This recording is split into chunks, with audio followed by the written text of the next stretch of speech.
بسم اللہ الرحمن الرحیم۔ السلام علیکم ورحمۃ اللہ وبرکاتہ۔ انوکھا صدقہ۔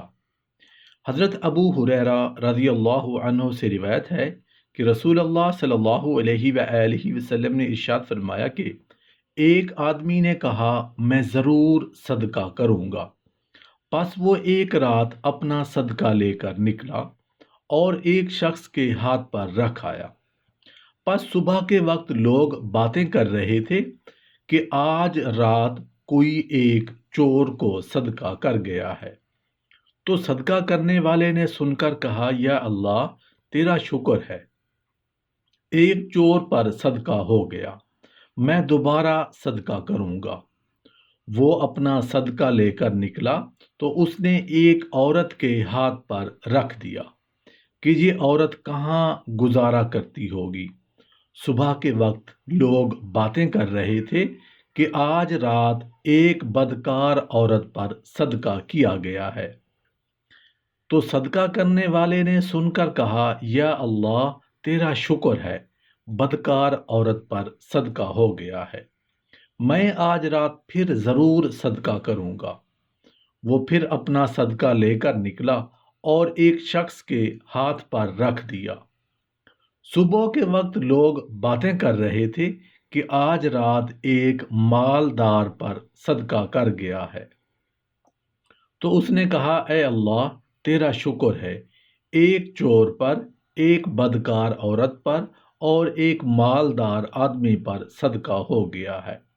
پس رات کو اسے خواب آیا اور اسے بتلایا گیا کہ تیرا صدقہ بیکار نہیں گیا، بلکہ تیرا صدقہ جو چور پر ہوا تو شاید اس کی وجہ سے وہ چوری سے کرنے سے باز آ جائے، اور بدکار عورت شاید وہ بدکاری سے تائب ہو جائے، اور مالدار آدمی شاید وہ عبرت حاصل کرے اور اللہ کے دیے ہوئے مال میں سے اللہ کی راہ میں خرچ کرے۔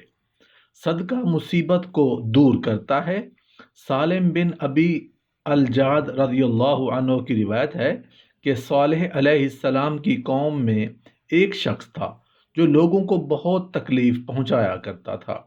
لوگوں نے حضرت صالح علیہ السلام سے شکایت کی اور درخواست کی کہ آپ اس کے لیے بد دعا کریں۔ صالح علیہ السلام نے جواب دیا کہ جاؤ تم اس کے شر سے محفوظ ہو جاؤ گے۔ وہ شخص روزانہ لکڑیاں چننے جایا کرتا تھا، چنانچہ وہ اس روز بھی اس ارادے سے نکلا کہ اس روز اس کے پاس 2 روٹیاں تھیں، اس نے ایک کو کھا لیا اور دوسری کو صدقہ کر دیا۔ غرض وہ لکڑیاں چن کر شام کو صحیح سالم واپس لوٹ آیا۔ حضرت صالح علیہ السلام کو تعجب ہوا، انہوں نے اس شخص کو بلوایا اور اس سے دریافت کیا کہ تم نے آج کون سا عمل کیا ہے؟ اس نے بتایا کہ میں آج لکڑیاں چننے نکلا تو میرے پاس 2 روٹیاں تھیں، میں نے ایک کو صدقہ کر دیا اور دوسری کو کھا لیا۔ حضرت صالح علیہ السلام نے فرمایا کہ اس لکڑی کی گٹھڑی کو کھولو۔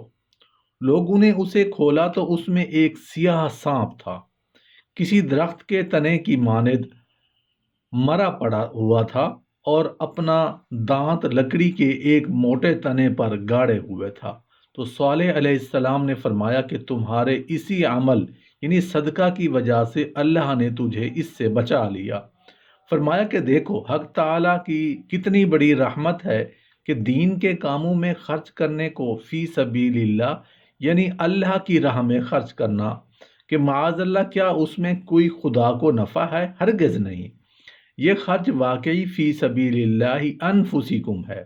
اس لحاظ سے تو اگر یہ قانون کر دیا جاتا کہ صدقہ اس شخص کا قبول ہوگا جو پہلے اتنی فیس داخل کرے، تو ہم کو فیس دے کر خرچ کرنا چاہیے تھا، کیونکہ ہمارے نفع کا کام تھا۔ مگر افسوس آج کل مسلمانوں کو بینکوں میں تو پیسے داخل کرانے کی ہوس ہے اور اللہ کے پاس جمع کرنے کی ہوس نہیں ہے۔